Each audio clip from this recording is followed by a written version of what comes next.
तुमने कहा था ना कि तुम मुझे गिफ्ट दोगे, ब्रांडेड लिपस्टिक और आईलाइनर। तुम आओ तो सही, आईलाइनर क्या, जो तुम मांगोगी वो दूंगा। तो फिर ठीक है, मिलते हैं, बाय। दीदी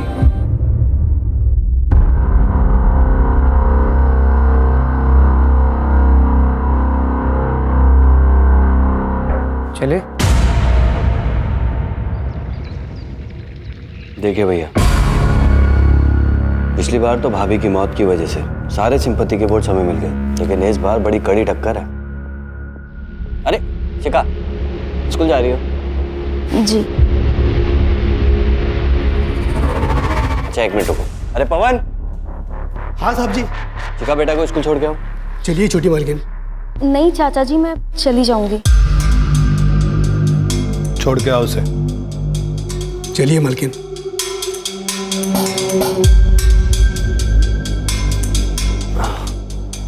जैसा कि भैया मैं कह रहा था कि इस बार हमें कपड़ा व्यापारियों को अपनी तरफ करना होगा।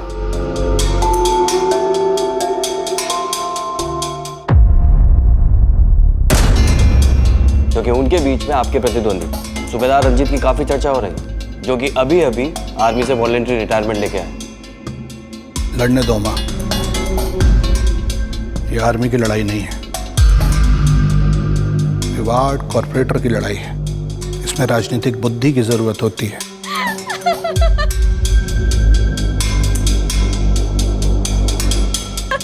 अच्छा चल, मैं रखती हूँ फोन, बाद में बात करूंगी।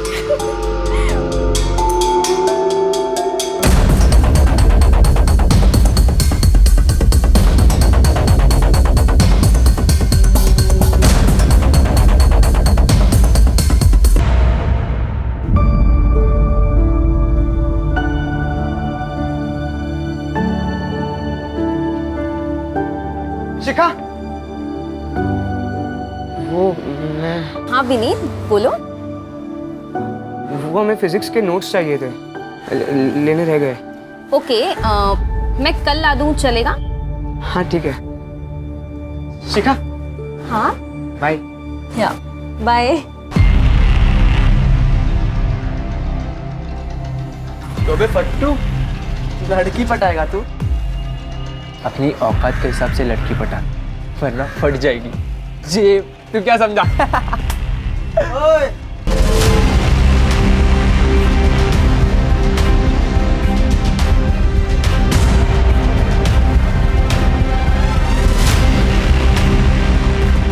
फट जाएगी बेटा तुम दोनों की, अगर मेरे दोस्त को परेशान किया तो। मजे की बात बोलूं, जेब नहीं फटेगी, कुछ और फटेगा।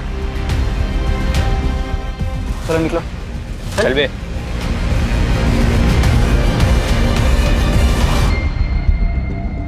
Thank you. फूल लेके आता है, देने का हिम्मत भी रख। क्या बात है कुंती, यहाँ क्यों बैठी हो? जाओ, क्लास में बच्चे तुम्हारा वेट कर रहे हैं। करुणा दीदी, मेरी हिम्मत ही नहीं हो रही। कैसे उन बच्चों को फेस करूं, कैसे चुप रहूं? कुंती, वो बड़े लोग हैं। देख, तेरा ना इस सबसे बाहर आना ही ठीक है, उसी में हम सबकी भलाई है। नहीं दीदी, इसमें किसी की भलाई नहीं है। भलाई तो अब इसमें है कि मैं इस समस्या को जड़ से ही खत्म कर दूं।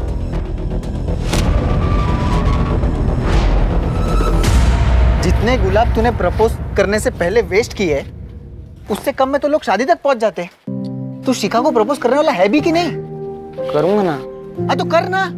अगर तू प्रपोज नहीं करेगा ना, तो मैं प्रपोज कर दूंगा शिखा को, क्योंकि वो उस आदमी की बेटी है जिसे मैं खुद आइडलाइज करता हूँ। किसकी? तुझे पता नहीं वो किसकी बेटी है? नहीं। क्या नहीं? ये देख, ये उसका बाप। मैं सच बोलूं, मुझे भी इनकी तरह बनना है। ये सब तो ठीक है, ये बाद में करना, अभी पढ़ाई पे फोकस कर, एग्जाम जारी है। एग्जाम छोड़, मुझे तो पढ़ने का भी मन नहीं है। मुझे तो गैंगस्टर बनना है, गैंगस्टर। तुझे जो करना है कर, मुझे तो अपनी पढ़ाई पूरी करनी है और जॉब ज्वाइन करना है, ताकि मैं अपनी माँ की मदद कर सकूं, जो पूरा घर संभालती है। और वैसे एग्जाम ना देने के लिए क्या करने वाला है तू?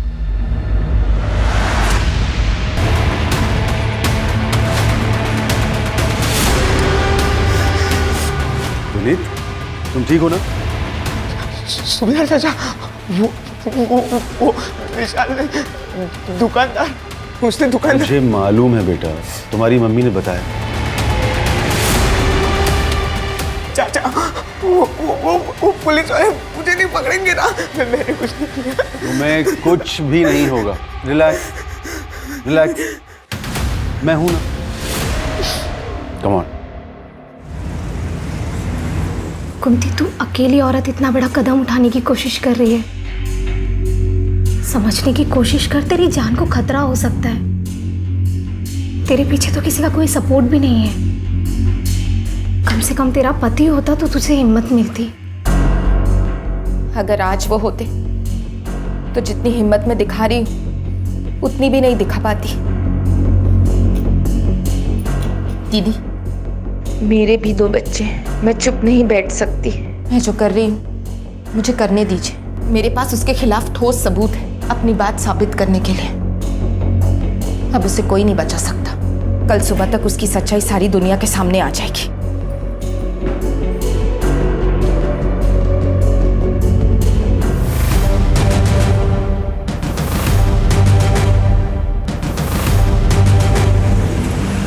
अरे मम्मी यार चलो ना, रितु दीदी ने स्पेशली कहा है कि आपको लेके आना है। अब आप चलो ना, आज उनका शादी का संगीत भी है। बेटा, मेरी तबीयत कुछ ठीक नहीं लग रही और वैसे भी मुझे कल सुबह जल्दी उठना है। एक जरूरी काम है। जैसे आपकी इच्छा। तुम दोनों वापस अकेले मत आना और बहुत देर हो जाए तो वहीं रुक जाना, ठीक है? ठीक है। तू क्या खड़ा है? अब तुझे भी नहीं जाना क्या? चल ना। चलो, बाय।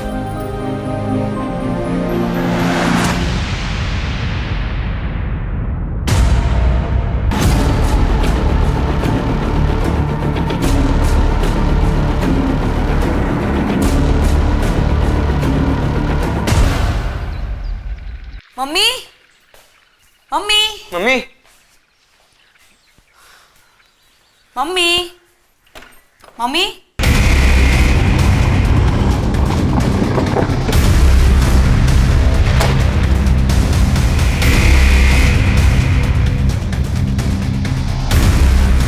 हटिए आप लोग, एक सेकंड हटिए हटिए, पीछे हटिए।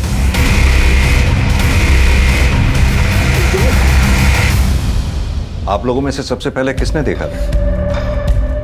हम दोनों ने सर। एक्चुअली सर, कल रात को ना हम शादी के फंक्शन में गए थे और सवेरे जब लौटे तो मम्मी गला रस्सी जैसी किसी चीज से घोटा गया। घर का चप्पा चप्पा छान मारो, देखो कोई मर्डर वेपन है क्या। बैठ जाओ।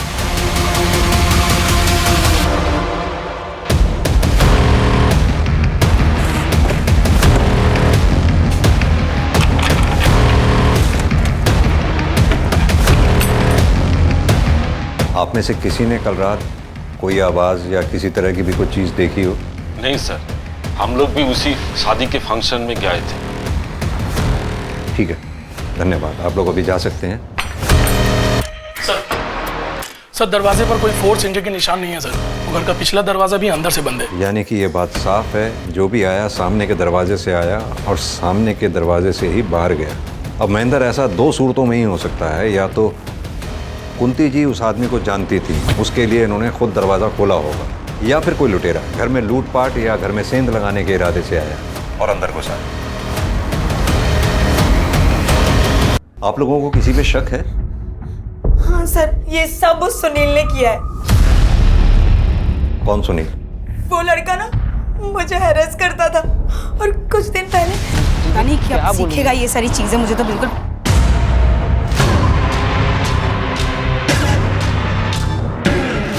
चल। कब तक भागेगी मुझसे? मेरा नंबर ब्लॉक करेगी तू? हाथ छोड़ो मेरा, सबके सामने तमाशा मत बनाओ। चल, अब मेरे सारे गिफ्ट और पैसे निकाल जो मैंने तुझे दिए थे। सर, मुझे तो लगता है कि ये काम इन बच्चों के चाचा संजय का है। वो इस मकान को हथियाने के लिए इन लोगों को अक्सर धमकी देता है। भाभी, एक बात तो है, पिछले 2 साल से जिस तरह अकेले आपने अपने पूरे परिवार को संभाला है, वो मामूली बात नहीं है। अब अगर किसी का पति अपने परिवार को छोड़कर लापता ही हो जाए तो ऐसे हालात में औरत को ही सारी जिम्मेदारियां उठानी पड़ती है। बस वही कर रही हूँ। मैं और मेरा परिवार हमेशा आपका एहसानमंद रहेगा। आप हर कदम पर हमारे साथ खड़े रहते हैं। कैसी बातें कर रही हैं? ये तो मेरा फर्ज था। वाह, गुफ्तगू चालू है। बकवास बंद करो और चले जाओ यहाँ से। चला जाऊंगा, कुछ नहीं है भाभी जी। बस मुझे इतना बता दीजिए कि आप ये घर बेच कब रही हैं और मुझे मेरे शेयर के आधे पैसे कब दे रही हैं? ना तो मैं ये घर बेचने वाली हूँ और ना ही तुम्हें कोई पैसे मिलने वाले हैं। अरे ऐसे कैसे नहीं मिलेगा पैसा? अगर मुझे इस घर में आधा शेयर नहीं मिला ना तो मैं तुझे, तेरे बच्चों को काट डालूंगा। मम्मी क्या हुआ? तू चल बेटा, अंदर चल, कुछ नहीं।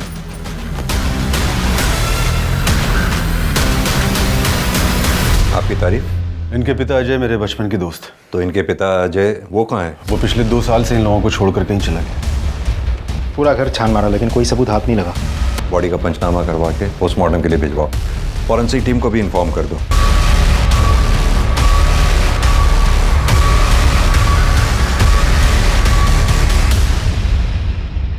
मैंने कुंती भाभी को नहीं मारा है सर। ज्यादा भोलेपन का नाटक मत कर, समझा ना? तू नहीं मारा ना उसे? सर मैं मानता हूँ कि मेरी कुंती भाभी से बनती नहीं थी, क्योंकि वो ना सिर्फ मेरे हिस्से पर कुंडली मार के बैठी थी बल्कि मेरे भाई को भी उसने गायब करवाया था सर, अपने उस आशिक सूबेदार के साथ मिलकर, ताकि उन दोनों का अफेयर चलता रहे। सर वो एक नंबर की कैरेक्टरलेस औरत थी, अपने साथ साथ अपनी बेटी को भी अपने जैसा बना दिया था। हमारे खानदान की नाक कटवा दी उसने। दूसरों पर इल्जाम लगाकर बात को घुमा मत। सीधी तरह से ये बता, कल रात तू कहाँ था? कितने बजे सर? कल शाम से लेकर रात को तेरे सोने तक तू कहाँ था, क्या कर रहा था, सब बता। सर कल रात को 10 बजे तक तो मैं अपनी दुकान पर ही था, उसके बाद दुकान बंद करके सीधा घर गया। सर, नेहा 1 नंबर की चालू और धोखेबाज लड़की है। पैसों के लिए रिश्ते बनाती है और जब पैसे नहीं होते तो रिलेशन तोड़ देती है। क्या हुआ? पहले मेरी लिपस्टिक और आईलाइनर। अरे हाँ, ये लो।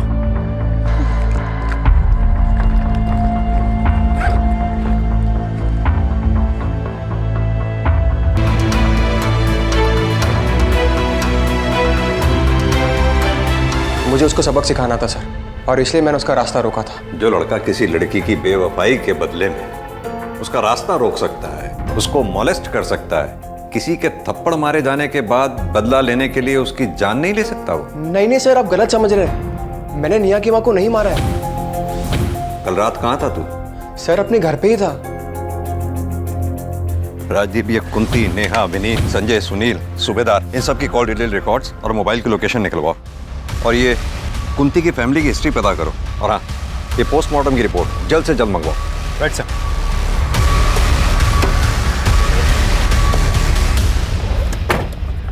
सर कुंती की पोस्टमार्टम रिपोर्ट आ गई है सर। सर रिपोर्ट के हिसाब से कुंती की मौत 16 अक्टूबर को रात 11 से 12 बजे के बीच में दम घुटने से हुई है। एक बात और सर, कुंती की बेटी नेहा का फोन आया था। मम्मी की डेड बॉडी पर मंगलसूत्र तो था ही नहीं, मंगलसूत्र गायब है सर। कातिल ने सिर्फ मंगलसूत्र चोरी किया, इस बात के पीछे क्या राज हो सकता है?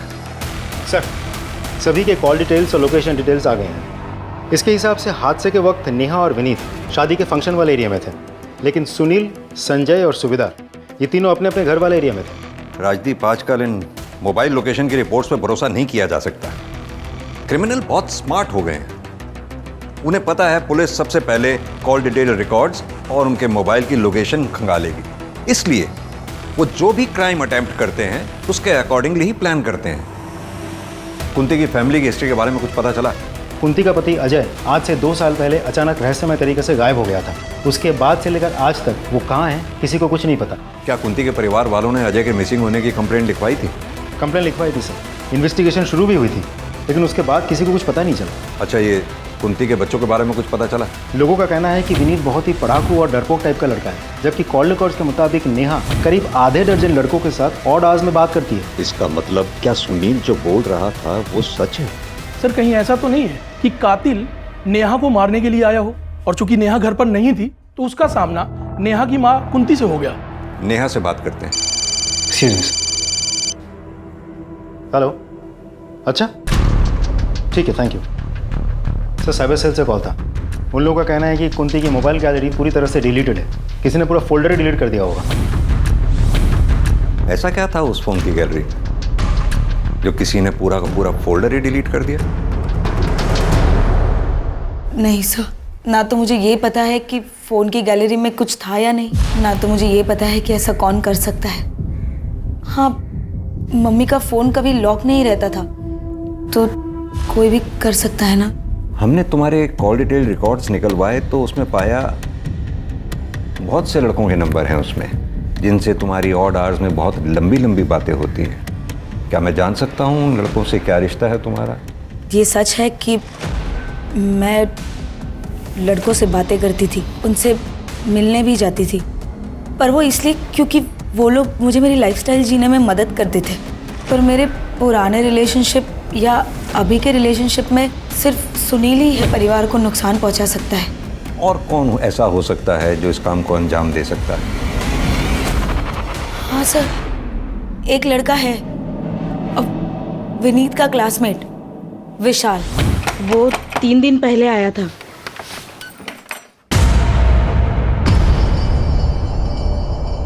तू यहाँ क्या कर रहा है? तुझे तो बाल सुधार गृह में डाला था ना? भाग के आ गया। विनीत कहाँ है? मुझे मिलना है उससे। क्यों मिलना है विनीत से? अपने जैसा बनाना है क्या? मेरे ऐसा बन गया ना, उसकी जिंदगी बन जाएगी। विनीत कहाँ है? बुलाओ, वो काम है मुझे। अब रहने दो, मैं खुद ही ढूंढ लेता हूँ। अरे आंटी आप खबरदार जो मेरे घर में या मेरे बेटे की जिंदगी में घुसने की कोशिश की तो। ये आपने अच्छा नहीं किया। आपको पता है, जिसने मुझ पे हाथ उठाया है वो आज तक बचा नहीं है। देख लेना, महंगा पड़ेगा। निकाल यहाँ से। सर वो बहुत सनकी लड़का है। अभी कुछ दिन पहले ही उसने एक आदमी को दिन दहाड़े चाकू मार दिया था। कहाँ रहता है ये विशाल? जी मालूम है सर, मेरा बेटा विशाल बाल सुधार घर छोड़ के चला गया है। सर वो आया था 1-2 बार घर, लेकिन रुका नहीं, चला गया। उसका कोई फोन नंबर या फिर कोई तरीका उससे कांटेक्ट करने का? जी नहीं, ऐसा कुछ नहीं है मेरे पास। उसका कमरा देखना है हमें। आइए सर।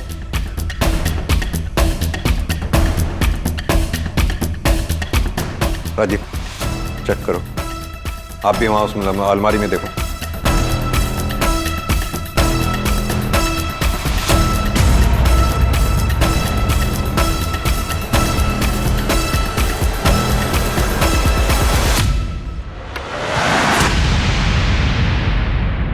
सभी आर्टिकल्स गैंगस्टर्स से रिलेटेड हैं, सब छटे हुए क्रिमिनल्स हैं। आपके बेटे ने ये सब क्यों कलेक्ट कर रखी थी? दरअसल विशाल गलत संगत में पड़ गया है, वो इनके जैसे गैंगस्टर बनना चाहता है सर।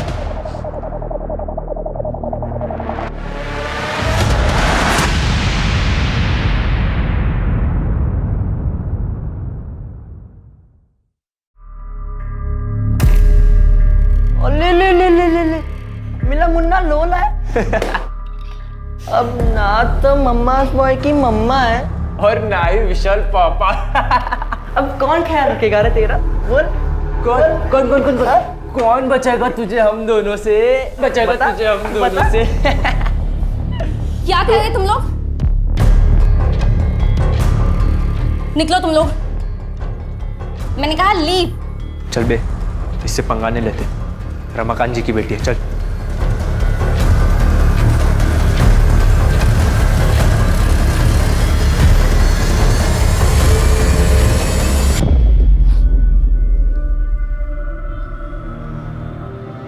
ठीक हो तुम?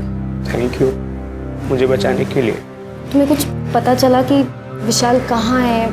मेरी लाइफ में सिर्फ 2 लोग थे, मेरी माँ और विशाल, जो मुझे हर मुसीबत से बचाते थे, मेरे साथ हर बार रहते थे। आज मेरे पास उन दोनों में से कोई भी नहीं है। पुलिस ये बोल रही है कि विशाल ने मेरी माँ को। तुम हिम्मत रखो, धीरे धीरे सब ठीक हो जाएगा। एक दिन सच भी सामने आएगा।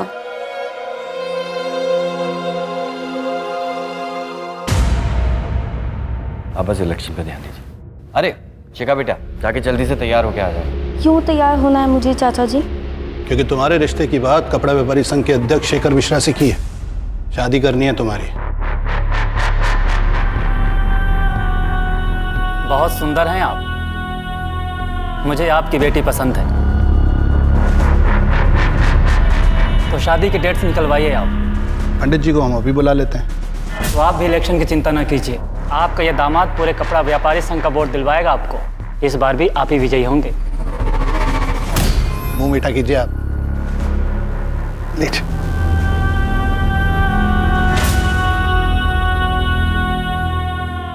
विनीत, क्या रे, दोस्त की आदत नहीं आती क्या? तू चले जा मेरे सामने से, वरना मैं पुलिस को सब सच बता दूंगा। देख, तूने मेरी मम्मी को मारने की धमकी दी थी। क्या बोल रहा है? मैं क्यों मारूंगा तेरी माँ को? मम्मी ने तो तुझे थप्पड़ मारा था। तो मैंने तेरी माँ को मार दिया? एक काम कर, तू साबित कर और पुलिस को भी बता दे, उनको भी बोल साबित करने को। खड़ा क्या है? जा ना, जा वरना तुझे ही मार दूंगा। सर, मुझे इंस्पेक्टर सर से बात करना। बोलो भी नहीं। मुझे रास्ते में विशाल मिला था, उसने कहा कि उसी ने मेरी माँ को मारा है, और ये बात कोई भी प्रूव नहीं कर सकता। मुझे बहुत डर लग रहा है सर। राजीव सर, इस विशाल को जल्द से जल्द पकड़ना होगा, क्योंकि अगर ये इसी तरह से बाहर घूमता रहा तो इसके आसपास के लोगों की जिंदगी को खतरा बना रहेगा। Right sir. सर, कुंती के फोन गैलरी का डेटा जो डिलीट कर दिया गया था उसको साइबर सेल ने रिट्रीव कर लिया सर। उसकी गैलरी में बहुत ही शॉकिंग वीडियो मिला है सर। सर, ये तो वार्ड काउंसिलर रमाकांत का भाई उमाकांत है। ये तो कोई बच्चों के पढ़ने जैसी जगह लग रही है। मतलब जैसे स्कूल या आंगनवाड़ी टाइप।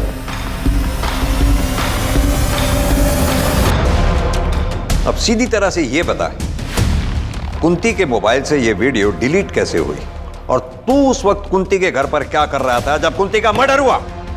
सर, मुझे नहीं पता सर, मैं तो वहां गया ही नहीं था सर। झूठ मत बोल, तेरी कॉल डिटेल्स है हमारे पास।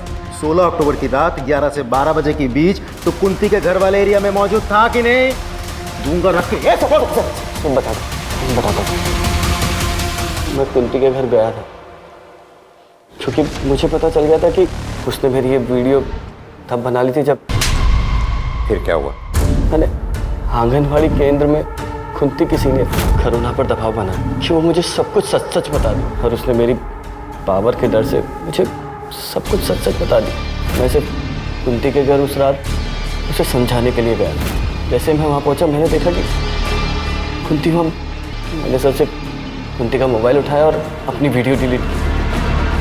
उसके अलावा मैंने कुछ नहीं किया।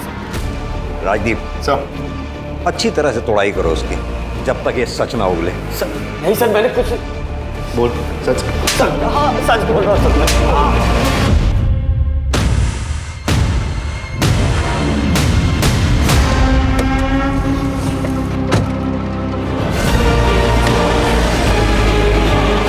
क्या हुआ रमाकांत जी को, रुक क्यों गए?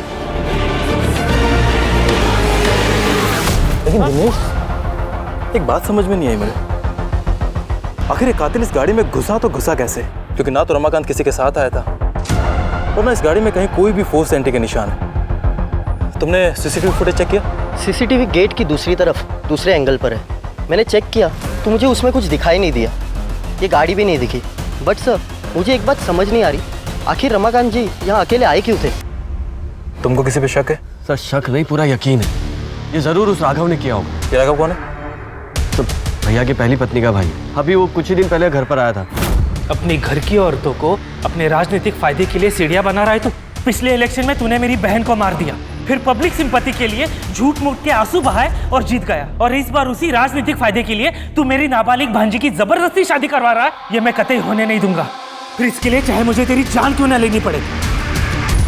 एक काम करो, बॉडी को पोस्टमार्टम के लिए भेज दो।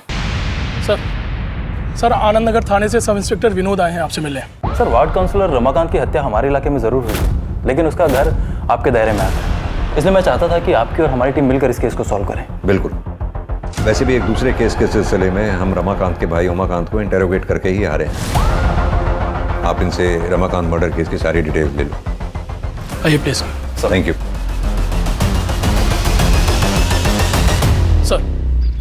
सर, रमाकांत मर्डर केस में जितने भी सस्पेक्ट्स हैं सभी के सीडीआर क्लीन लग रहे हैं सर, सिवाय उसके बीवी कोमल के।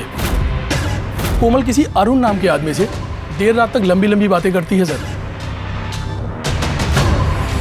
सिर्फ मेरी हंसने की आवाज बाहर जाने की वजह से उसने मुझे इतना मारा। अरुण, अब मुझसे और बर्दाश्त नहीं होगा। तुम कुछ करो, नहीं तो मैं मर जाऊंगी। कोमल, कुछ नहीं होने दूंगा मैं तुमको। मैं बाहर निकालूंगा तुमको। हाँ, चाहे उसके लिए मुझे अगर तुम्हारे पति का मर्डर भी करना पड़ा ना, तो उससे भी नहीं हिचकिचाऊंगा मैं। तुम बस थोड़ा सब्र रखो।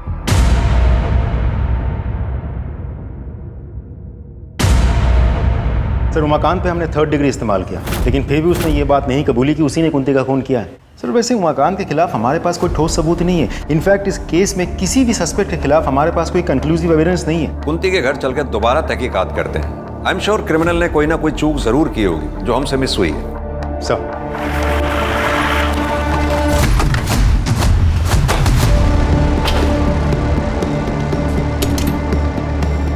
ताला लगा हुआ है। राजदीप सर, दोनों बच्चों को फोन करके बुलाओ और ये ताला खुलवाओ।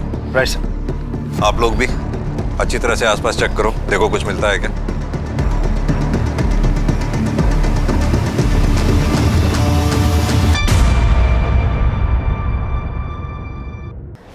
सर, देख के तो लगता है यहाँ ताज़ा ताज़ा गड्ढा खोदा गया था और फिर मिट्टी डाली गई है। किसी को बुलाओ और ये खुदाई करवाओगे। सर।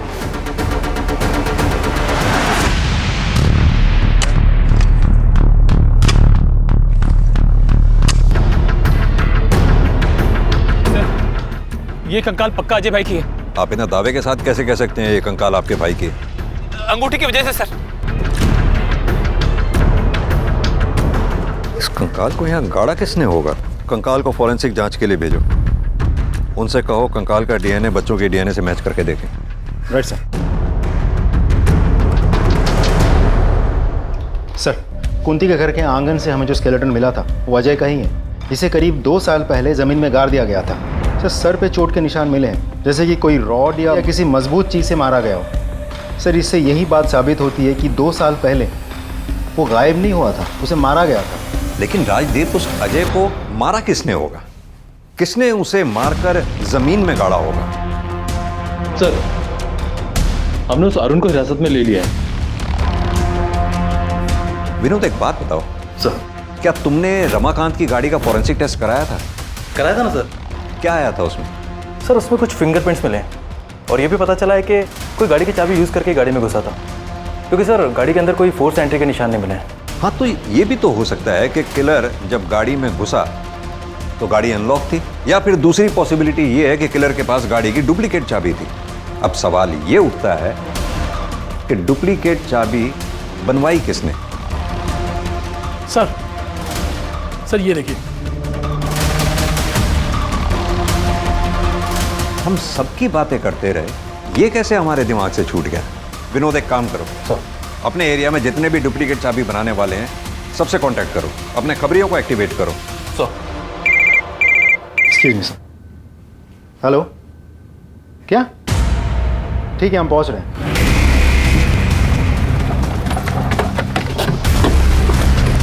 बॉडी का पंचनामा करा के इसे पोस्टमार्टम के लिए भेजो। बोतल्स वगैरह आसपास रखी हुई हैं, इसको कलेक्ट करके जांच के लिए भिजवाओ। जिस आदमी को विशाल ने चाकू मारा था उसके परिवार के बारे में भी पता करो। Right sir.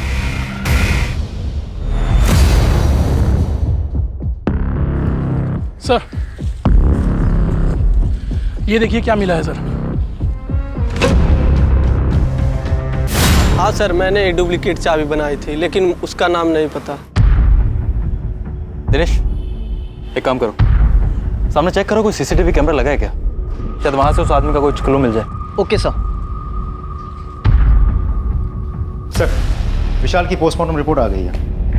विशाल की मौत 30 अक्टूबर दोपहर 3 से 4 बजे के बीच हुई है। एक और इम्पोर्टेंट बात सर, विशाल के नाखून से ह्यूमन फ्लैश मिले हैं। हो सकता है उसका कातिल का हो। सर क्राइम सीन पे मिले फिंगरप्रिंट्स और एविडेंसेज की फॉरेंसिक रिपोर्ट आ गई है सर, ये रही। सर, रिपोर्ट के हिसाब से विशाल के क्राइम सीन पे जो फिंगरप्रिंट्स मिले थे वो रमाकांत की गाड़ी के 1 सेट ऑफ फिंगरप्रिंट से मैच कर रहे हैं सर। शिखा, तुम्हारे पापा की हत्या से पहले कोई तुम्हारे घर आया था? सब पापा और चाचा को मिलने तो बहुत लोग आते थे, लेकिन सब बाहर से मिलके चले जाते थे। क्या कोई ऐसा जो घर के अंदर आया? मुझे याद नहीं। ठीक। 1 मिनट सर, मुझे याद आ गया, वो आया था। कौन वो? सर मैं वो शख्स मिल गया है जिसने रमाकांत की गाड़ी की डुप्लीकेट चाबी बनाई थी। ये देखिए सर। इसने बनवाई है डुप्लीकेट चाबी? सर मैंने पता कर लिया है वो फ्रेम किसका है। किसका? इसकी कॉल डिटेल रिकॉर्ड्स और मोबाइल की लोकेशन निकलवाओ immediately. Right sir.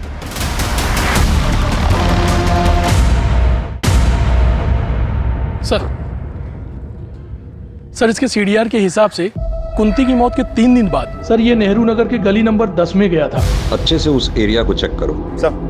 Right sir.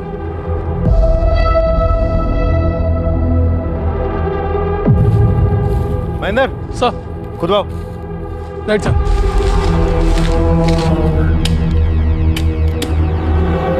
Sir अब तो हमारे पास उसके खिलाफ सारे एविडेंस हैं। उठा लाओ उसे।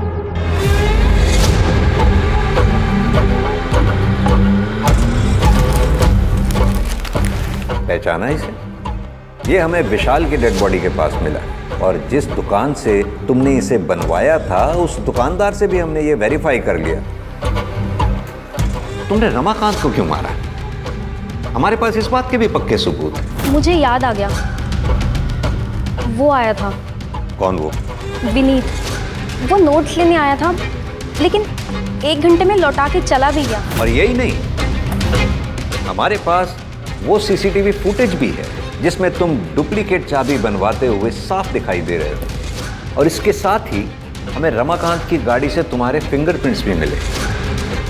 अब तक तुमने जितने भी मर्डर किए हैं हमारे पास तुम्हारे खिलाफ हर मर्डर का पक्का सबूत है।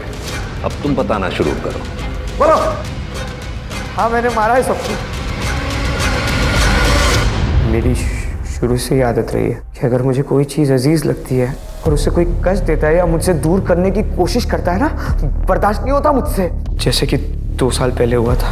फिर मुझे शिखा से मैं प्यार करने लगा और मैं अपने दिल की बात का इजहार करना चाहता था उसके बर्थडे पे और उसे गिफ्ट देना चाहता था, पर माँ के पास पैसे नहीं थे। मैं वापस संगीत के लिए निकल गया लेकिन माँ की कही हुई बात ना मुझे चूक गई। माँ ने शिखा को डायन कहा था, इसलिए मैं पूरी तैयारी के साथ वापस आया। मंगलसूत्र मैंने उनके गले से उतारा ताकि मैं शिखा के लिए बर्थडे गिफ्ट ले सकूं।